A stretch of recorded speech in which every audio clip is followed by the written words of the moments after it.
So please be fast and enroll yourself on the live session.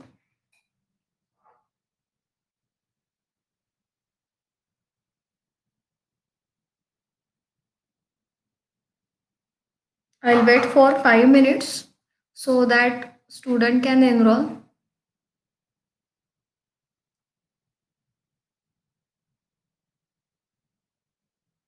If I am not audible to you, then you can drop your chat in your chat box.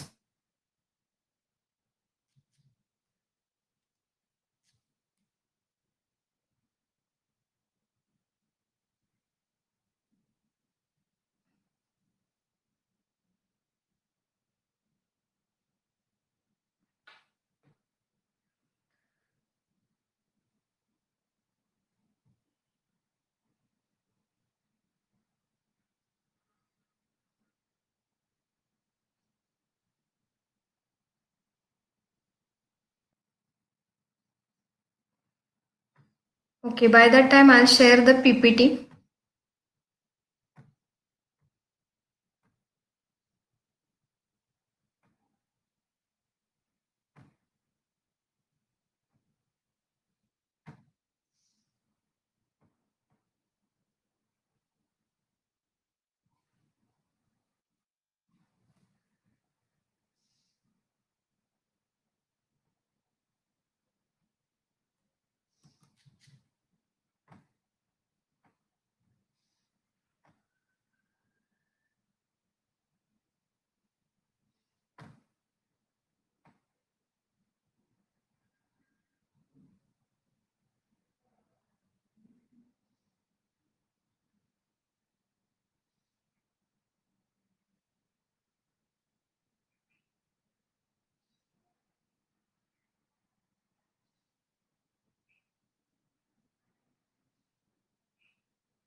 Okay, so without wasting time, we'll start our first live session. So all student welcomes to our ECA live lecture sessions.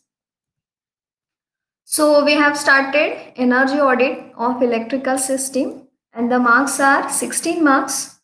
Course outcome of this unit is carry out energy audit of electrical system. म्हणजे at the end of this chapter, student will able to carry out energy audit, not fully but partially he can or she can carry out energy audit of a electrical system. आता electrical system म्हणजे काय? Where the electrical use is there, that is electrical system. For example, आपण energy audit we can do for our home also, म्हणजे आपल्या घरासाठी सुद्धा energy audit करू शकतो. नेक्स्ट कमर्शियल कॉम्प्लेक्सेस की ज्याच्यामध्ये शॉपिंग मॉल्स असतील, ओके, शोरूम्स असतील, थिएटर्स असतील, त्याच्यासाठी सुद्धा आपण काय करू शकतो, एनर्जी ऑडिट करू शकतो. आणि हॉस्पिटल्स असतील, मल्टी स्पेशालिस्ट हॉस्पिटल असतील, okay, so that is also one user of electricity. त्याच पद्धतीने आपण काय करू शकतो, की मोठ्या इंडस्ट्रीज असतील त्याचं पण वर्कशॉप होऊ शकतं, सॉरी त्याचं सुद्धा एनर्जी ऑडिट होऊ शकतं. सो एनर्जी ऑडिट म्हणजे काय? It is nothing but analysis of energy use. ते आपण ऑलरेडी बघितलेलं आहे. ओके, सो द एनर्जी ऑडिटचा आता जो काय पॉइंट आपण घेणार आहोत, ओके, सो तो आपण बघणार आहोत. क्वेश्चन आहे हा पॉइंट आहे. Okay, so these are the syllabus content of unit 5. सो आतापर्यंत आपण काय कंप्लीट केलेलं आहे? 5.1, 5.2 that is energy audit instrument and their use. आणि डेफिनेटली परीक्षेला हा क्वेश्चन विचारला जातो, what is energy audit and what are the different audit instruments and tell their use. So we have to write this answers. So in today's session, we are going to deal with question array for energy audit projects. Okay. So this is our lecture number 34. आतापर्यंत आपण जेवढे lecture 33 बघितलेले आहेत, so those are voice over PPT. म्हणजे तुम्ही PPT बघत होता आणि पाठीमागून त्याला व्हॉइस दिला गेला होता. But in today's session I am live with you and so we'll discuss about the today's topic, that is question array for energy audit projects. Okay, so let's start with the first. What is question array? So question array म्हणजे काय? तर मराठीत simple सांगायला गेलं तर प्रश्नावली, that is Marathi meaning. So what is questionnaire? So questionnaire, it is a series of questions or a bunch of questions for the purpose of gathering information from respondents. So questionnaire म्हणजे काय? A number of questions किंवा a bunch of questions for the purpose of gathering information. म्हणजे questions का विचारले जातात? आपल्याला माहिती हवी असेल तर आपण काय करतो? अ नंबर ऑफ क्वेश्चन्स आपण विचारतो. Then we'll get the necessary information whatever we want. आता रिस्पॉन्डंट म्हणजे काय? ज्याला आपण क्वेश्चन विचारणार आहे आणि ज्या क्वेश्चनला आपल्याला रिस्पॉन्स मिळणार आहे, त्या व्यक्तीला काय म्हणतात? Respondent. Okay. Means the one which is going to responses or which going to give answers of our question is known as the respondent. म्हणजे ज्याला आपण प्रश्न विचारून आणि ज्याच्याकडून आपल्याला उत्तर मिळणार आहे त्याला काय म्हणायचं? Respondent. Okay. So the aim or significance or importance of questionnaire means why we have to ask the questions while conducting the energy audit, or the what is the basic aim or what is the importance of questionnaire. So त्याचा आपण बघूया. The main aim of questionnaire is to gather complete and accurate information. म्हणजे आपल्याला number of questions विचारून काय मिळतं आपल्याला? जी काय माहिती पाहिजे असेल त्याच्या पद्धतीचे आपण क्वेशन्स तयार करतो आणि आपल्याला ते इन्फॉर्मेशन मिळते क्वेशन्स विचारून. Okay. So that is the necessary information we get by asking the question or by preparing the questionnaire. Next, identify the potential for energy saving. म्हणजे क्वेश्चन्स विचारून आपल्याला काय मिळतं? नेसेसरी माहिती मिळू शकते. तर ते टाइप ऑफ क्वेश्चन्स कसे असतील, काय असेल ते आपण बघणार आहोत. नेक्स्ट स्लाइड्समध्ये आहे. Third, it is very important to have a well-structured questionnaire to understand the pattern of energy consumption. म्हणजे प्रॉपर क्वेश्चन्स किंवा क्वेश्चनरी जर आपण तयार केली तर आपल्याला त्या क्वेश्चनरी मधून आपल्याला जेवढी ॲक्युरेट इन्फॉर्मेशन मिळेल ती तर मिळेलच. प्लस त्या इन्फॉर्मेशनवरून आपण सांगू शकतो की एखाद्या इंडस्ट्रीमध्ये किंवा एखाद्या ऑर्गनायझेशनमध्ये एनर्जी कन्झम्पशन कशा पद्धतीचं असतं, कुठे-कुठे एनर्जी आपण सेव्ह करू शकतो, हे सगळे आपल्याला क्वेशन्स विचारून आपल्याला काय मिळते, ही सगळी माहिती मिळू शकते. So that is about questionnaire. So एक सिंपल वर्डमध्ये क्वेश्चनर म्हणजे काय? It is nothing but a bunch of questions or a number of questions which are prepared for gathering information. म्हणजे क्वेश्चनरायचा एकच एम आहे की आपल्याला नेसेसरी आणि ॲक्युरेट माहिती मिळायला पाहिजे. तर आता ही जी माहिती मिळायची आहे त्याचा यूज कुठे होणार आहे? तर एनर्जी ऑडिट करण्यासाठी. Okay. So the energy audit करण्यासाठी questionnaire also plays a very important role. Now next, questionnaire, right? So basically it is used to collect the information. Next, a type of questionnaire may be different for different premises.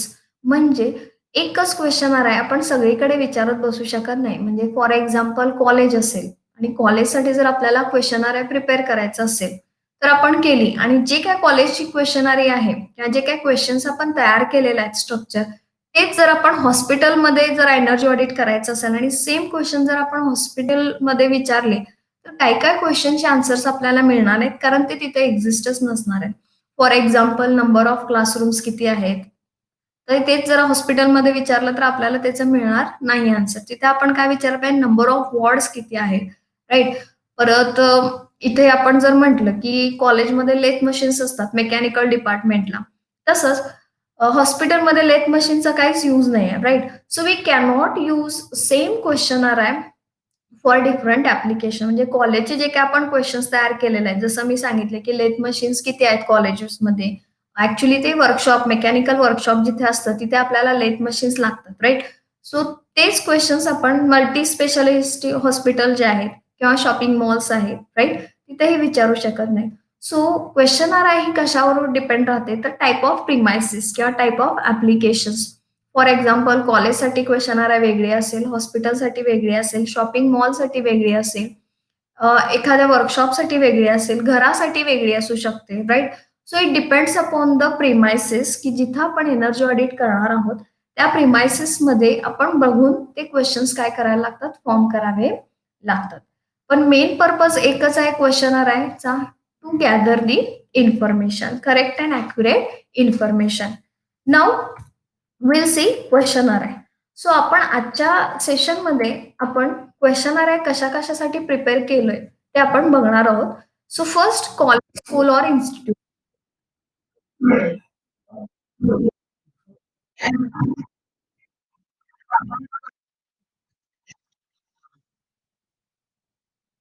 Questionnaire आहे.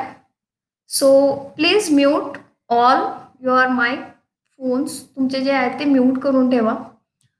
Questionnaire आहे. So questionnaire आहे is nothing but we have to prepare number of questions. So college स्कूलसाठी आपण बघणार आहोत. Next, hospital, multispeciality हॉस्पिटलसाठी बघणार आहोत. Workshop, manufacturing इंडस्ट्रीसाठी आपण बघणार आहोत. आणि shopping mall. So shopping mall जे आहे ते shopping mall as an assignment म्हणून मी तुम्हाला देणार आहे. Okay. So you have to prepare a questionnaire आहे फॉर शॉपिंग मॉल. सिंपल आहे. At the end of lecture मी सांगणार त्याच्यामध्ये काय काय येऊ शकतं शॉपिंग मॉलमध्ये. Okay. So let start with the first questionnaire for college, school and institute. So the first is general information. आता क्वेश्चनर आहे म्हणजे काय, की त्याच्यामध्ये फक्त आपल्याला क्वेश्चन्स विचारायचे. No need to write answers. आपल्याला आन्सर अजिबात लिहायचे नाहीये. आपल्याला हे क्वेश्चन्स तयार करायचे. No need to write answer of each and every questions. कारण आपलं मेन एमच आहे की क्वेश्चन्स विचारायचे. We have to goes on asking or writing the questions. Answer कुठेही लिहायचे नाहीयेत आपल्याला इथे. ओके. सो आता आपण पहिलं काय बघतोय, क्वेश्चनर आहे for college, school or institute. आता फर्स्ट आहे जनरल इन्फॉर्मेशन. म्हणजे डायरेक्टली आपण क्वेश्चन्स विचारायचे नाहीत. तर जनरल इन्फॉर्मेशन म्हणजे काय येतं, नेम ऑफ कॉलेज किंवा स्कूल किंवा इन्स्टिट्यूट इथं आपण काही ऍप्लिकेबल करू शकतो. फॉर एक्झाम्पल आपल्याला एमएसबीटी मध्ये विचारलं की राईट क्वेश्चनर आहे फॉर कॉलेज. सो सगळंच लिहायचं नाही, नेम ऑफ कॉलेज एवढंच लिहायचं. स्कूल आणि इन्स्टिट्यूट काय करायचं, वी हॅव टू एडिट किंवा आपल्याला ते रफ करायचं आहे. किंवा विचारलं क्वेश्चनर आहे for school, we have to edit college and institute. आपल्याला काय करायचंय, रफ करायचं ते. राईट. सो जनरल इन्फॉर्मेशन मध्ये काय काय तर ते आपण बघूया. Name of college, school or institute, contact person and designation म्हणजे ज्याला आपण क्वेश्चन्स विचारणार आहोत त्याचं नाव आणि त्याचं डेझिग्नेशन म्हणजे तो इन्स्टिट्यूटमध्ये किंवा स्कूलमध्ये किंवा कॉलेजमध्ये त्याचं काय आहे, पोस्ट काय आहे.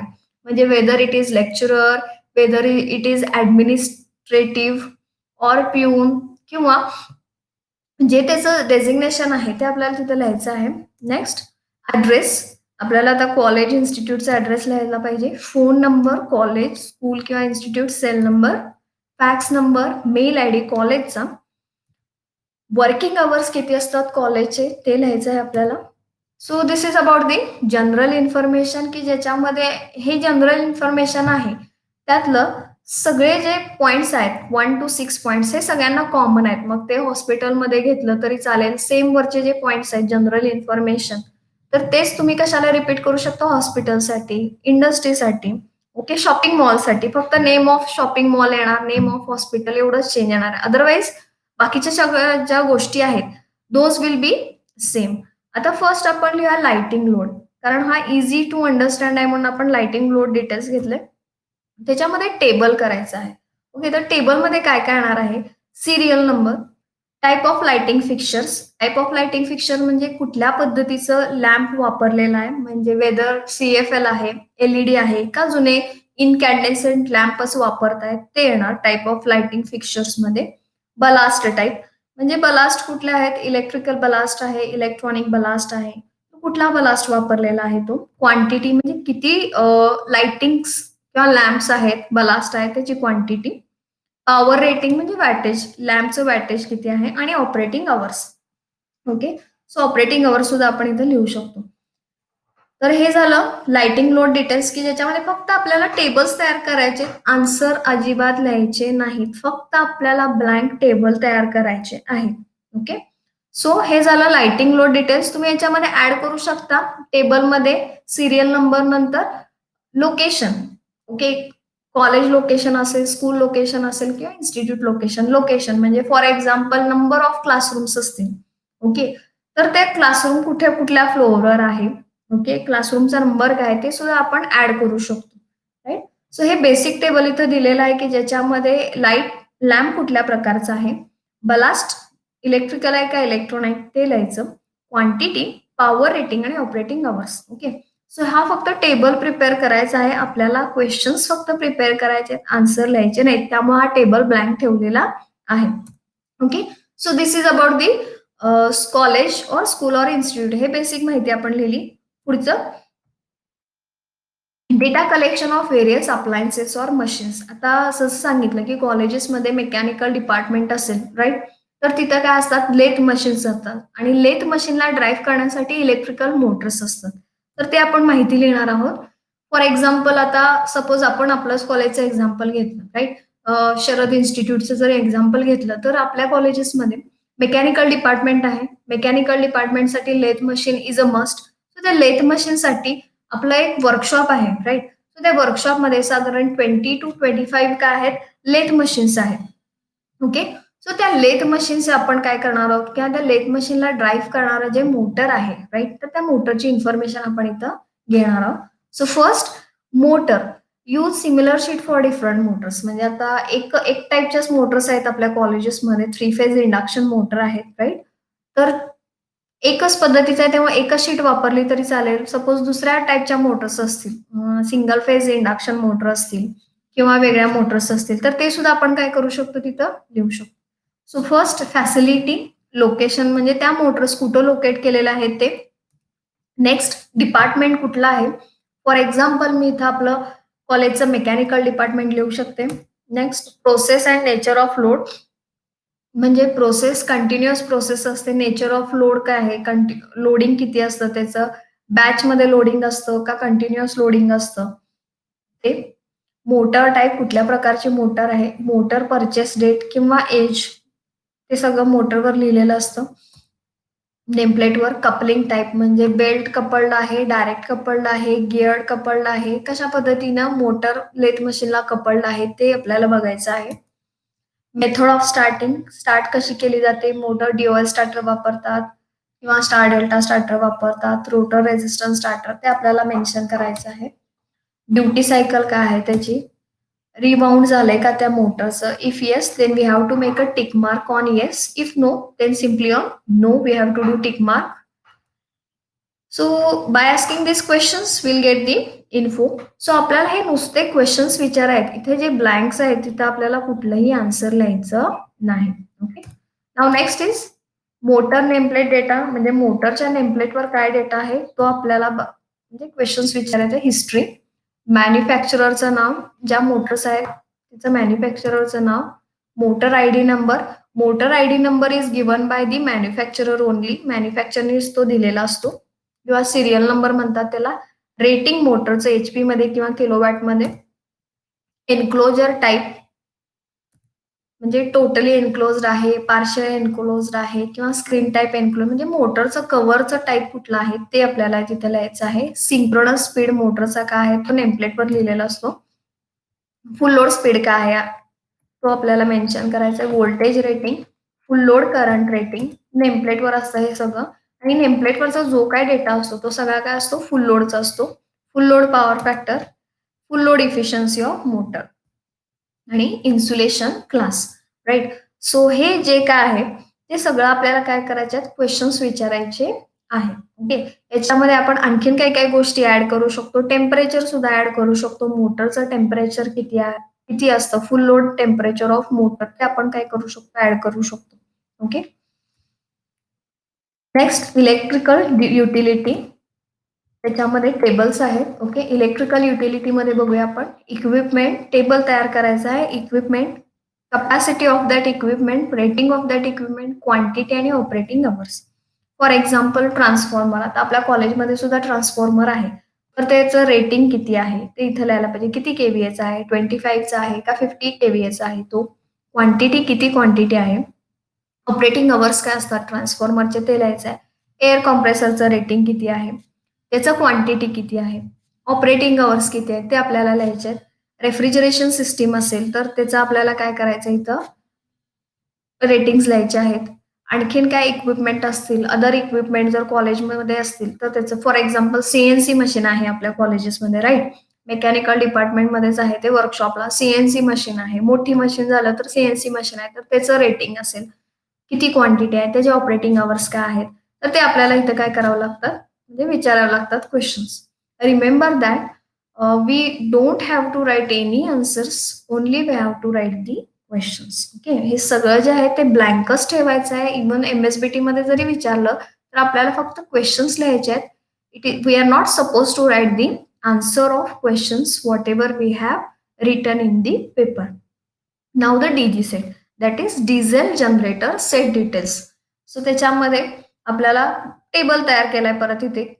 Serial number, DG set capacity, quantity आणि ऑपरेटिंग अवर्स. म्हणजे डीजी सेट असेल तर त्याची कॅपॅसिटी किती आहे, क्वांटिटी एक आहे, दोन आहे, ऑपरेटिंग अवर्स, राईट. हे सगळं डीजी सेटचे डिटेल्स आले.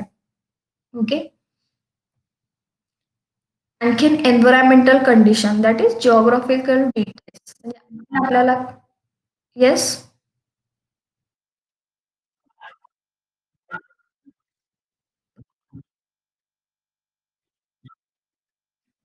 लिंक ओपन होईना. एक मिनिट, आपण कोण बोलतोय?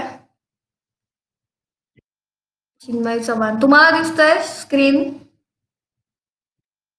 स्क्रीन दिसतंय, पीपीटी दिसते.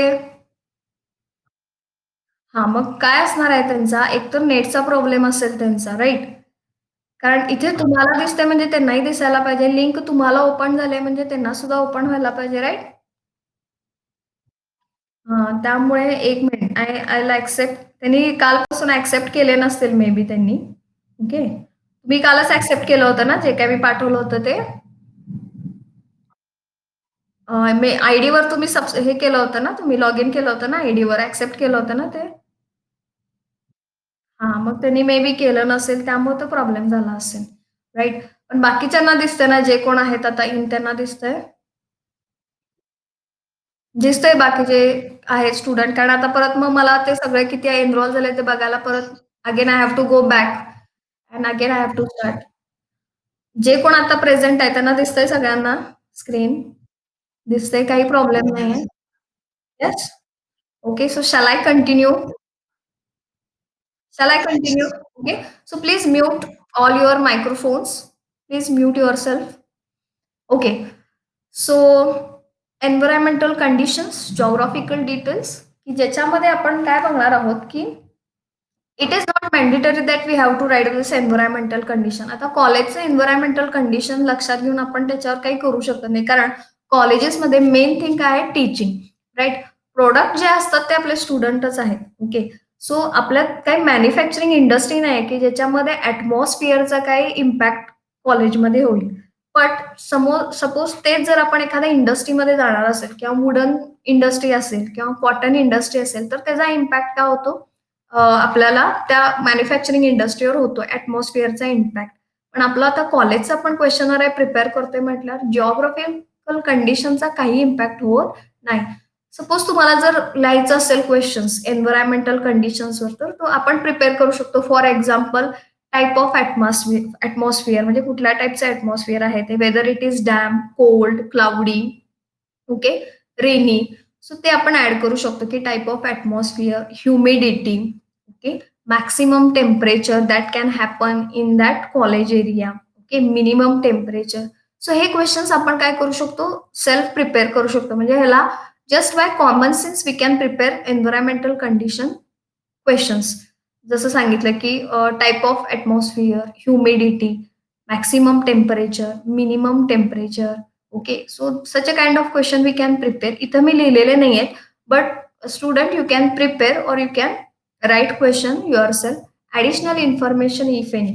म्हणजे सपोज तुम्हाला एवढे क्वेश्चनरी सॅटिस्फाय वाटली नाही, तर आपण ॲडिशनल इन्फॉर्मेशन लिहू शकतो. फॉर एक्झाम्पल, आता सांगायचं झालं तर, how many students are there. Okay. So how many students are there, type of classrooms, whether they are digital classroom or regular classroom, that we have to ask the questions. Okay. तर digital classroom मध्ये परत कशा कशाचा use केलेला आहे. Okay. ते सुद्धा आपण काय करू शकतो, ॲडिशनल इन्फॉर्मेशनमध्ये आपण ते लिहू शकतो. Okay. So this is about the questionnaire for college, school and institute. This is just an example I have given. You can write questionnaire as you understand. म्हणजे तुम्हाला जसं जेवढं कळालेलं आहे तसं तुम्ही लिहू शकता. जसं मी लिहिलेलं आहे तसंच लिहायला पाहिजे असं नाही. पण बेसिक काय, की त्याच्यामध्ये इलेक्ट्रिकल युजर्स जे आहेत म्हणजे ट्रान्सफॉर्मर असेल, लाइटिंग लोड असेल, मोटर असेल, त्याच्याबद्दलची क्वेशनरी यायला पाहिजे किंवा क्वेशन्स यायला पाहिजेत. Okay. So this is about the college, school or institute. Now we'll C the question array of hospital or multi speciality hospital. हा क्वेश्चन MSBT मध्ये विचारला गेलेला आहे 4 मार्क्ससाठी. आणि आपल्याला फक्त काय लिहायचे आहेत? क्वेश्चन्स लिहायचे आहेत. आन्सर लिहायचे नाहीत. Okay. So first will start with the general information. जे मगाशीच मी सांगितलं, की जनरल इन्फॉर्मेशनमध्ये काय येऊ शकतं? तर name of hospital or multi speciality एवढंच मी इथं काय केलंय रिप्लेस केले. बाकीचे कंटेंट जर तुम्ही बघितले वन बाय वन तर तुम्हाला पाठीमागच्या सारखेच दिसतील म्हणजे कॉलेज सारखेच दिसतील. Okay. So name of hospital, multi speciality hospital झालं. त्याच्यात कॉन्टॅक्ट पर्सन अँड डेझिग्नेशन, मग सारखंच address, phone number, cell number. आता हे सगळं जे आहे so it is related to the hospital. Fax number, mail ID, working hours. आता हॉस्पिटल आहे, हॉस्पिटल काय असतं मोस्टली 24 आवर्स वर्किंग. जर काय असेल तिथं सर्जिकल हॉस्पिटल असेल तर तिथं काय असतात वर्किंग आवर्स हे 24 असतात. ओके. सो हे आपल्याला सगळे क्वेश्चन्स विचारायचे आहेत आणि ज्याला विचारायचं आहे तो मेन आहे contact person is the main from which we can get the correct information. Okay. So हे जनरल इन्फॉर्मेशन सगळीकडे येणार आहे. सगळीकडे म्हणजे कॉलेजेससाठी आपण बघितलं, हॉस्पिटलसाठी बघितलं, आता पुढे वर्कशॉपसाठी सुद्धा बघणार आहे. त्याच्यात सुद्धा जनरल इन्फॉर्मेशन ही सगळ्याला सेम ॲप्लिकेबल आहे. नाऊ क्वेश्चन्स, मेन क्वेश्चन जे आहेत ते व्हॉट आर द म्हणजे what is the type of load. What are the type of load. For example आता हॉस्पिटल्समध्ये जनरेटर्स भरपूर असतात, राईट. डिझेल जनरेटर सेट असतात. Next number of electrical machines म्हणजे स्कॅन करणाऱ्या वेगवेगळ्या मशीन्स आहेत, राईट. एक्स-रे मशीन्स असतात, स्कॅनर्स असतात, MRI स्कॅन असेल, CT स्कॅन असेल, राईट. एक्स-रे मशीन्स असतात. So all works on the electricity. त्याचं फ्रिक्वेन्सी रेटिंग काय, व्होल्टेज रेटिंग काय, करंट रेटिंग काय आहे. ओके. हे सगळं आपल्याला तिथं लिहावं लागतं. तिथं तुम्ही ऍड करू शकता टाइप ऑफ मशीन्स, राईट. मग त्याच्यामध्ये जो कोण पर्सन आहे, जो आपल्याला उत्तर देणार आहे, तो मग तुम्हाला आन्सर सांगेल की एक्स-रे मशीन आहे, MRI मशीन आहे, ओके. स्कॅनिंग मशीन्स आहेत. सो आपल्याला फक्त क्वेश्चन्स विचारायचे आहेत. टाइप ऑफ लोड कुठले कुठले आहेत. Rating of transformer. ऑब्व्हियसली मोठ्या हॉस्पिटलमध्ये, मल्टी स्पेशालिटी हॉस्पिटलमध्ये ट्रान्सफॉर्मर हा असतोच. त्याचं KVA रेटिंग आपल्याला लिहायचं आहे. टाइप ऑफ कंप्रेसर हे असतात. कंप्रेसर कुठल्या पद्धतीचे आहेत. ओके. KW लोड किती आहे म्हणजे टोटल हॉस्पिटलचा किलोवॅट मधला लोड किती आहे. आता आपण जर बघितलं तर ही क्वेश्चनर आहे आणि कॉलेजची क्वेश्चनर थोडीशी डिफरंट आहे. ओके. काही मॅटर करत नाही. पाठीमागच्या सारखंच इथं आपण मल्टी स्पेशालिटीला रिपीट करायला पाहिजे असं काही नाहीये. आपण फक्त काय विचारायला पाहिजेत क्वेशन्स. मग ते टॅब्युलर फॉर्ममध्ये असतील, वेल अँड गुड किंवा अशा पद्धतीचे जिथे आता मी क्वेशन्स विचारलेत फर्स्ट, सेकंड, थर्ड, फोर्थ अशा पद्धतीचे असतील क्वेशन्स तरी इट्स ओके. त्याच्यात काही फरक पडणार नाही. फक्त काय वायबल क्वेशन्स आणि व्हॅलिड क्वेशन्स आपल्याला काय करायचे विचारायचे आहेत. Okay. So type of load, rating of transformer, type of compressor, kilowatt load आपल्याला विचारायचं आहे. ह्या इमेजेस फक्त अंडरस्टँडिंगसाठी घेतलेल्या आहेत.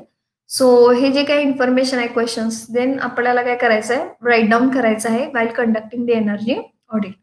Now next is current rating of transformer, voltage rating of transformer, supply frequency, number of hours for consumers म्हणजे operating hours किती आहेत. Okay. Capacitor type, obviously capacitor हा असणारच आहे कारण मोस्टली हॉस्पिटल जे आहेत मोठमोठे हॉस्पिटल ते कमर्शियलमध्ये येतात, राईट. सो कॅपॅसिटर का लागतो to improve the power factor of hospital.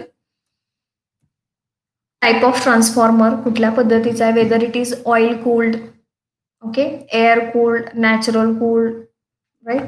त्या पद्धतीचं स्टँड बाय जनरेटर आहेत का. ओके. सो हे सगळे क्वेश्चन्स आपल्याला विचारायचे आहेत. नेक्स्ट लाइटिंग लोड डिटेल्स जो मगाचा टेबल आहे हा एक कॉमन पॉईंट आहे सगळीकडे म्हणजे कॉलेजमध्ये आपण लिहायचं झालं तर लाइटिंग लोड कॉमन आहे. हॉस्पिटलसाठी लाइटिंग लोड कॉमन आहे. पुढे वर्कशॉपसाठी सुद्धा लाइटिंग लोड कॉमन येणार आहे. ओके. त्याच्यामध्ये मगाचाच टेबल मी इथं काय केला, कॉपी केलेला आहे. वेगळं काही केलेलं नाहीये. टाइप ऑफ लाइटिंग फिक्चर्स, कुठल्या पद्धतीचे लाईट आहेत. आता हॉस्पिटल्समध्ये एक प्रकारचेच लाइटिंग नसतात. ऑपरेशन थिएटरमध्ये वेगळ्या पद्धतीचे लॅम्प्स वापरलेले असतात. कॉरिडॉरमध्ये वेगळ्या पद्धतीचे लॅम्प्स असतात. ओपीडी जे आहे, तिथं वेगळे लॅम्प्स असतात. ओके. सो इथं आपल्याला मेन आणखीन एक कॉलम वाढवू शकतो, लोकेशन. म्हणजे हॉस्पिटलमध्ये कुठल्या लोकेशनचा लॅम्प आपल्याला बघायचा आहे. फॉर एक्झाम्पल ओटी म्हणजे ऑपरेशन थिएटरमधला लॅम्प वेगळा असेल.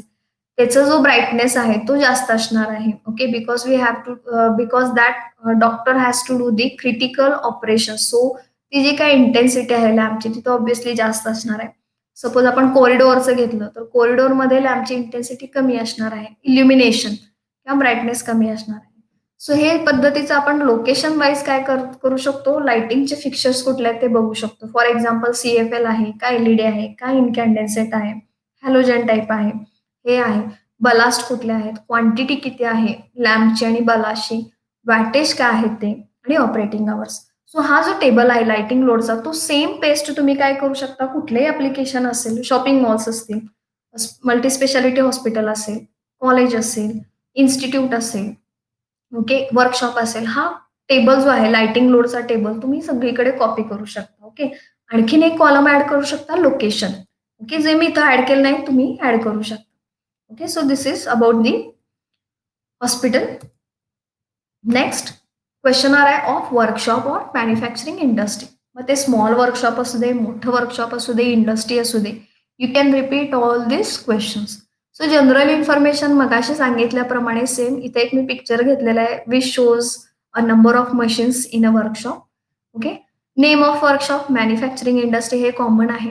Contact person and designation common. Address, phone number, cell number, fax number, mail I D, working hours all are the constant. So simple आहे रिमेंबर करण्यासाठी जेव्हा तुम्ही आन्सर लिहिणार आहात पेपरमध्ये, MSBT मध्ये, राईट. सो तुम्हाला हे जे जनरल इन्फॉर्मेशन आहे ते सगळीकडे कॉमन येणार आहे. म्हणजे तुम्हाला जास्त अभ्यास करायला लागणार नाही. You don't need to mug up. Just by common sense तुम्ही काय करू शकता, क्वेश्चन्स विचारू शकता. ओके. सो हे बेसिक इन्फॉर्मेशन सगळीकडे येणार आहे. Next electrical utility. मगाशी जे टेबल घेतले होते तेच टेबल घेतलेले आहेत मी. इक्विपमेंट, कुठल्या पद्धतीचे इक्विपमेंट आहेत त्याचं रेटिंग, क्वांटिटी आणि ऑपरेटिंग अवर्स. म्हणजे ट्रान्सफॉर्मर असेल एखाद्या इंडस्ट्री, म्हणजे suppose for example steel industry असेल किंवा शुगर इंडस्ट्री असेल तर तिथं ट्रान्सफॉर्मरचं रेटिंग, क्वांटिटी, ऑपरेटिंग अवर्स आपल्याला लिहून घ्यायचे आहेत. एअर कंप्रेसर असेल, रेफ्रिजरेशन किंवा चिलर्स असतील, अदर्स इक्विपमेंट असतील, राईट, ते सुद्धा आपल्याला लिहायचे आहे. ओके. सो हा टेबल काय येणार, कॉमन येणार. कुठल्या इंडस्ट्रीमध्ये आपल्याला जर क्वेश्चन्स विचारायचे असतील तर हा टेबल कॉमन येणार. डीजी सेट डिटेल्स हे सुद्धा कॉमन येणार. हा जो टेबल आहे हा टेबल सेम तुम्ही कशामध्ये लिहू शकता, whether you are preparing questionnaire आहे for college, you can add this table. व आपण काय म्हणू शकतो, हॉस्पिटलला सुद्धा जसं मगाशी मी फक्त क्वेश्चन्स लिहिले तिथं तुम्ही हा टेबल ऍड करू शकता. ओके. आणि शॉपिंग मॉल असेल, शॉपिंग मॉलसाठी सुद्धा हा टेबल ऍड करू शकता. हे दोन्ही टेबल ऍड करू शकतो आपण. ओके. त्यामध्ये डीजी सेटची कपॅसिटी किती आहे, ओके, क्वांटिटी किती आहे आणि ऑपरेटिंग अवर्स किती आहे. ओके. फक्त आपल्याला हे सगळे जे टेबल आहेत ते ब्लँक ठेवायचे आहेत. आपल्याला त्याचे आन्सर्स लिहायचे नाही, फक्त क्वेश्चन्स तयार करायचे. Okay. Now next lighting load details. मग अशाप्रमाणेच टेबल येणार इथे. ओके. पण लाइटिंग लोड डिटेलच्या आधी आपण बघूया data collection of various appliances machine. जसं मोटर्स, आता मॅन्युफॅक्चरिंग इंडस्ट्री आहे म्हटल्यावर तिथं मशीन्स असणार, मेकॅनिकल मशीन्स असतील, पण त्यांना ड्राईव्ह करण्यासाठी काय असणार आहेत, इलेक्ट्रिकल मोटर्सच असणार आहेत. सो जे मगाशी मी सांगितलं होतं की मोटर्स कॉलेजेससाठी, वर्कशॉपसाठी, तेच इथं काय केलेत, कॉपी केलेत. मोटर म्हणजे कुठं आहे लोकेशन, वर्कशॉपमध्ये किंवा त्या इंडस्ट्रीमध्ये मोटरचं लोकेशन कुठं आहे ते. डिपार्टमेंट म्हणजे ते शॉप फ्लोअरला आहे, क्वालिटी चेकला आहे का मॅन्युफॅक्चरिंगला आहे त्याचं डिपार्टमेंट. प्रोसेस आणि नेचर ऑफ लोड मोटरचं. मोटर टाईप कुठला आहे. आता इंडस्ट्रीमध्ये एकाच प्रकारच्या मोटर्स नसतात, सिंक्रोनस मोटर्स असतात, 3 फेज इंडक्शन मोटर्स असतात, राईट. डीसी मोटर सुद्धा माइट बी असू शकतात, सिंगल फेज मोटर्स असू शकतात. ओके. सो मोटरचा type. Next motor purchase date, म्हणजे कधी मोटर आपण परचेस केले ते. कपलिंग टाईप काय आहे, method of starting, duty cycle काय आहे ते, रिवाउंड, मोटरचं रिवाउंड झाले की नाही ते आपल्याला बघायचं आहे. नेक्स्ट लाइटिंग लोडचं डिटेल, जसं मगाशी टेबल आपण बघितला होता तोच टेबल आपल्याला काय करायचा आहे, कॉपी करायचा आहे. Okay. Next environmental conditions. Yes, मगाशी सांगितल्याप्रमाणे जसं कॉलेजला एन्व्हायरमेंटल कंडिशन जास्त अफेक्ट होत नाही, पण मॅन्युफॅक्चरिंग इंडस्ट्री असेल, फॉर एक्झाम्पल कॉटन इंडस्ट्री असेल, राईट. सो डॅम्प किंवा क्लाउडी किंवा रेनी ॲटमॉस्फिअरचा कशावर परिणाम होतो, त्या कॉटन इंडस्ट्रीवर होतो. म्हणजे जो काही कॉटन असेल, राईट, तर त्याला सपोज डॅम्प किंवा डॅम्प म्हणण्यापेक्षा क्लाउडी किंवा ह्युमिडिटी जिथं जास्त आहे, ओके, तर त्यामुळं काय होतं, की कॉटन जे वापरणार आहोत कॉटन इंडस्ट्रीमध्ये फॅब्रिक तयार करण्यासाठी किंवा एखादं क्लोथ तयार करण्यासाठी, तर जे वेट असेल कॉटन, तर त्याला काय करावं लागतं, ड्राय करावं लागतं. मग ते ड्राय करण्यासाठी नॉर्मल ड्राय मेथड वापरणं पॉसिबल नाही. It will take very much time आणि क्लाउडी असेल तर तिथं ड्राय होणार नाही. मग त्यासाठी आपल्याला हीटर्स वापरावे लागतील, राइट? Electrical heaters. सो मग सपोज इलेक्ट्रिकल हीटर्स असतील किंवा ओव्हन्स असतील, तर ते ओव्हन्स किंवा हीटर्स त्याची कपॅसिटी काय हे सगळं आपल्याला तिथं द्यावं लागतं. म्हणून मी सांगितलं, की एन्व्हायर्नमेंटल कंडिशनचा वापर कुठं होतो? तर जिथं कॉलेजला होऊ शकत नाही. कुठे होऊ शकतं तर वर्कशॉप, मॅन्युफॅक्चरिंग इंडस्ट्रीला होऊ शकतं. फॉर एक्झाम्पल कॉटन इंडस्ट्री असेल, त्याच्यासाठी मी सांगते कॉटन इंडस्ट्री असेल, वुडन इंडस्ट्री असेल, राइट, पेपर मेकिंग इंडस्ट्री असेल तिथं होतो.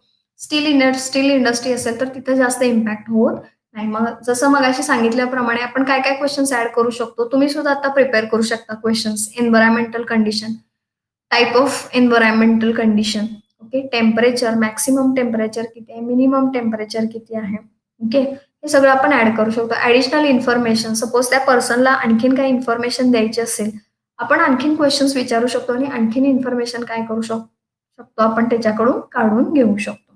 ओके.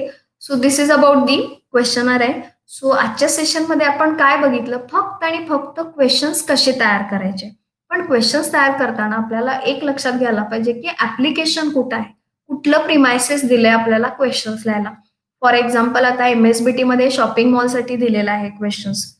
मॅन्युफॅक्चरिंग इंडस्ट्रीसाठी क्वेशनरी दिलेले आहे. हॉस्पिटलसाठी दिलेली आहे. कॉलेजेससाठी आपण तयार केलेले आहे. ओके. सो क्वेशनरी तयार करताना आपल्याला मेन काय पाहिजे, की क्वेशनरी तयार करताना नंबर ऑफ क्वेशन्स तयार करताना ॲप्लिकेशन कुठलं दिलेलं आहे. म्हणजे वेदर कॉलेजसाठी आपल्याला क्वेशनरी तयार करायचं आहे, हॉस्पिटलसाठी करायचं आहे, शॉपिंग मॉलसाठी करायचं आहे, मॅन्युफॅक्चरिंग इंडस्ट्रीसाठी करायचं आहे किंवा एक छोटी फर्म आहे, त्याच्यासाठी करायचं आहे का घरासाठी करायचं आहे. ओके. तर ते पहिल्यांदा ॲप्लिकेशन बघायचं आहे आणि then we have to prepare the questionnaire. Okay. म्हणजे डायरेक्टली क्वेशन्स तयार करायचे पहिल्यांदा ॲप्लिकेशन बघायचं किंवा ज्याचं एनर्जी ऑडिट करायचं आहे. फॉर एक्झाम्पल होमचं जर ऑडिट करायचं असेल, घराचं आपल्या, तर काय येणार, बेसिक आपलं घराचा पत्ता, ॲड्रेस वगैरे सगळं जनरल इन्फॉर्मेशन येणार. मेन काय येणार घरामध्ये वापरतो, लाइटिंग लोड. लाइटिंग लोड येणार. पॉवर अप्लायन्सेस कुठल्या आहेत, म्हणजे मिक्सर असेल, ग्राइंडर असेल, हीटर्स असतील, इलेक्ट्रिक हीटर्स असेल, सोलर वॉटर हीटर असेल, हे सगळं त्याच्यामध्ये येणार. राइट. TV, okay. बाकीच्या ज्या काही कम्फर्टेबल वस्तू आहेत, म्हणजे फॉर एक्झाम्पल रेफ्रिजरेटर असेल, एसी असेल, ओके, कूलर्स असतील, हे सगळे येणार. म्हणजे जी काय कॉलेजला क्वेशन्स तयार केलेले आहेत, तेच मी घराला ॲप्लिकेबल करू शकत नाही किंवा तेच आपण वर्कशॉपला ॲप्लिकेबल करू शकत नाही. सो ह्या सगळ्यातून मेन समरी एकच येते, की क्वेशनर आहे म्हणजे काय, की नंबर ऑफ क्वेशन्स. आणि क्वेशन्स प्रिपेअर करताना we have to make sure that we must see the application first. आपल्याला ते ॲप्लिकेशन बघायचं and then we have to start preparing the questions. And the main aim of questionnaire is only that we have to get correct and accurate information. Okay. So thank you for attending this lecture. I'll stop sharing the PPT.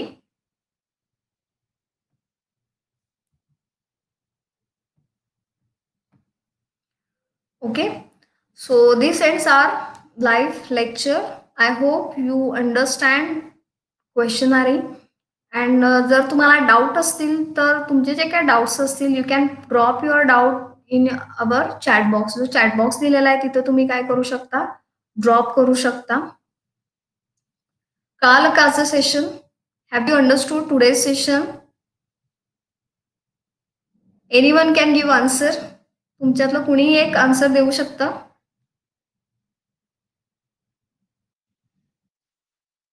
नरके, I think you are नरके. Yes. I hope you understand whatever today's session is about the questionnaire. So कळालं का?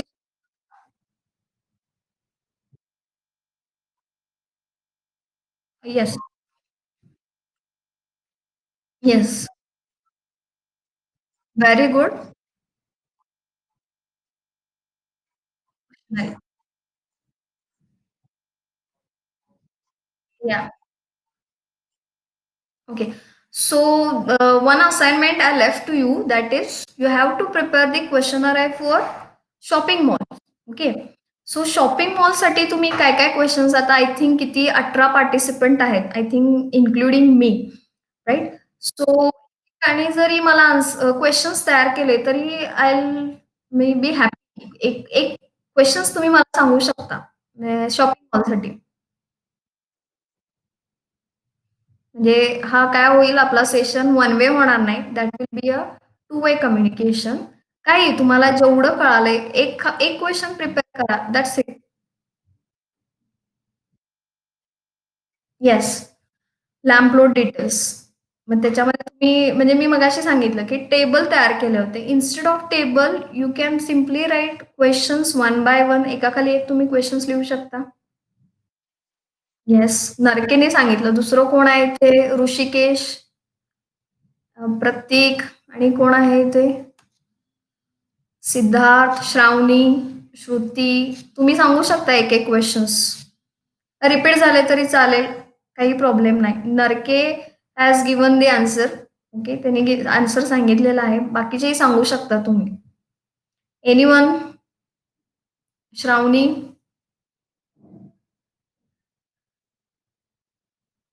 कळालंय का तुम्हाला आजचं session? Questionnaire म्हणजे काय? Yes or no? का फक्त नरकेलाच कळालंय?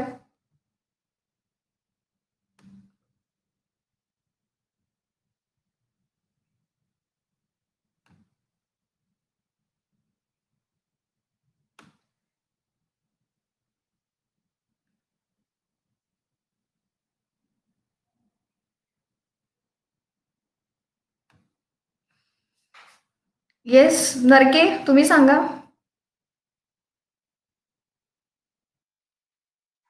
क्वेश्चन सांगा. बाकीचे कुणी आन्सर देत नाहीयेत. I think they don't understand what ever the live session is about. काय, कसं झालं, काय, त्यांना काहीच कळालेलं नाही आय थिंक. त्यामुळे कुणी आन्सर देत नाहीये. येस.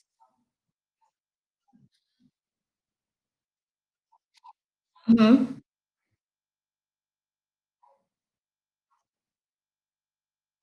हं, हं. या, good.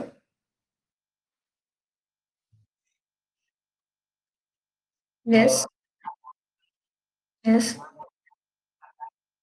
Okay,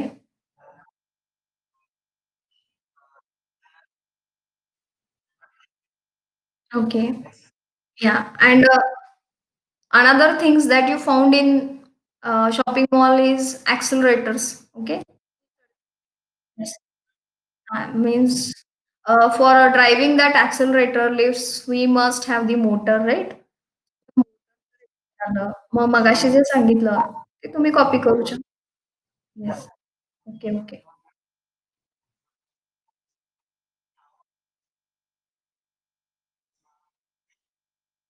yes, very good. Yes, yes. Okay, okay. So that's it about the today session. Questionnaire आपण बघितली. सिंपल सेशन होता आजचा. फक्त आपल्याला काय तयार करायचे आहेत? क्वेश्चन्स तयार करायचे. Only we have to write the number of questions, not the answers. But make sure that for which type of application we are writing the questions. कारण क्वेश्चन सेम नसते. म्हणजे जेच कॉलेजला असेल तेच हॉस्पिटलला नसेल, जे हॉस्पिटलला असेल ते कॉलेजला नसेल, किंवा तेच वर्कशॉपला नसेल, किंवा शॉपिंग मॉलला नसेल. I hope you understand today's session and thank you for attending this.